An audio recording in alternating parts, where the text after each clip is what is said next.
ಒಬ್ಬರೊಬ್ಬರು ಪರಿಚಯ ಮಾಡ್ಕೊಳ್ಬೇಕಾದ್ರ ಪೂರ್ವ ಪೀಠಿಗೆ ನಮಸ್ಕಾರ ಆಗಿರುವಾಗ ಅದರಲ್ಲಿ ದೊಡ್ಡವರು ಸಣ್ಣವರು ಅಂತಕ್ಕಂಥ ಭೇದ ಭಾವ ತುಂಬಿದ ಕೂಡ ಎಂದು ತುಡುಕಾಗಿಲ್ಲ ಅಂತ ಹೇಳಿ ಯಾಕೆ ಹೇಳ್ಯಾರಂತ ನನಗೆ ಇವತ್ತು ನಿಮ್ದು ನೋಡಿದ ಮೇಲೆ ಗೊತ್ತಾಯ್ತು ನೋಡಿ. ಇಲ್ಲಿ ತಾವು ಯಾರು, ತಮ್ಮ ಹೆಸರೇನು, ತಮಗೆ ಯಾವ ಊರು? ನಾನೊಬ್ಬ ಗುರುಲಿಂಗ ಜಂಗಮ.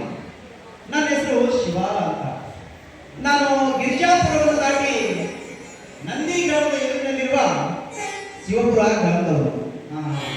ಅಂದಾಗ ತಮ್ಮ ಹೆಸರೇನು, ತಮ್ಮ ಯಾವ ಅಂತ ಗೊತ್ತಾಗಿಲ್ಲ ನೋಡ್ರಿ ಸರ್, ನನ್ನ ಹೆಸರು ಮಲ್ಲಯ್ಯ. ಒಕ್ಕಲತನ ನನ್ನ ಮೂಲ ಉದ್ಯೋಗ. ಅಂದಾಗ ನೀವು ಇದ್ದಾಗ ಯಾವ ಊರಿಗೆ ಹೊಂದ್ರಿ? ನಾನು ಅರಳಗುಂಟಿಗೆ ಗ್ರಾಮಕ್ಕೆ ಹೊರಟಿದ್ದೀನಿ. ಯಾಕಂದ್ರೆ ಆ ಊರಿನಲ್ಲಿ ಮಹಾಶಿವಶರಣ ಶರಣಬಸಪ್ಪನವರು ನಮ್ಮಂತವರಿಗಾಗಿ ಹೋರಾಡುತ್ತಿದ್ದಾರಂತೆ. ಅದಕ್ಕಾಗಿ ನಾನು ಅಲ್ಲಿಗೆ ಹೋಗ್ತಿದ್ದೇನೆ. ಕೆಲವು ದಿನಗಳ ಕಾಲ ನಾನು ಅಲ್ಲಿಯೇ ಕಾಲ ಕಳೆದು ನನ್ನ ಜೀವನ ಸಾರ್ಥಕ ಮಾಡಿಕೊಂಡು ಪ್ರಯತ್ನ ಹೋಗ್ತಾ ಇದ್ದೇನೆ.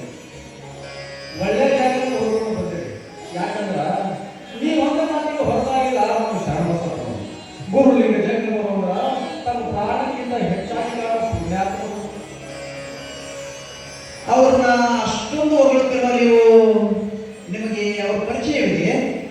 ಪರಿಚಯ ಇದೆ ಅಂತ ಕೇಳ್ತಿರೋದ್ರಿ. ನಾನು ಸದಾಕಾಲ ಅವ್ರ ಹಂತಕ್ಕೆ ಕೆಲಸ ಮಾಡ್ಕೊಂಡಿರೋದು.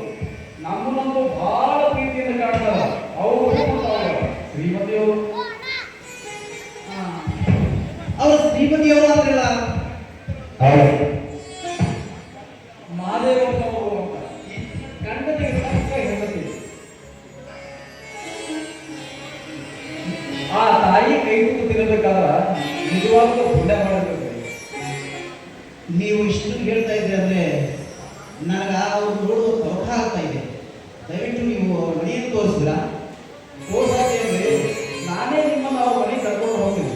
ಆಗ ಮಹಾದೇವಪ್ಪನವರು ಈಗ ತುಕ್ಕು ಬರ್ತೀನಿ. ಅವರು ಆಯಾಸದಿಂದ ಕೆಲಸ ಮಾಡ್ತಾರೆ ನೋಡಿ. ಆ ತಾಯಿಯವರು ಅಷ್ಟೊಂದು ಸದ್ಗುಣವಂತ ಹೆಂಡತಿಯನ್ನು ಬೆಳೆದಿರ್ತಕ್ಕಂತಹ ಶರಣಬಸಪ್ಪನವರು ನಿಜವಾಗಿಯೂ ಅದೃಷ್ಟವಂತರಿದ್ರಿ. ಹಾಗಂತೇಳಿ ಇಡೀ ಊರಿಗೂಡೆ ಹೊರತಾರೆ ಆ ದಂಪತಿಯನ್ನ. ಬರ್ರಿ, ನಾನೇ ನಿಮ್ಮ ಮನೆಗೆ ಹೋಗ್ತೀನಿ. ನೀವಿಷ್ಟು ಮಾಡಿದ್ರ ನಿಮ್ಮ ಉಪಕಾರವನ್ನು ನಾನು ಸದಾ ಸ್ಮರಿಸುತ್ತೇನೆ. ಅಷ್ಟೊಂದು ದೊಡ್ಡ ಮಾತಾಗಿ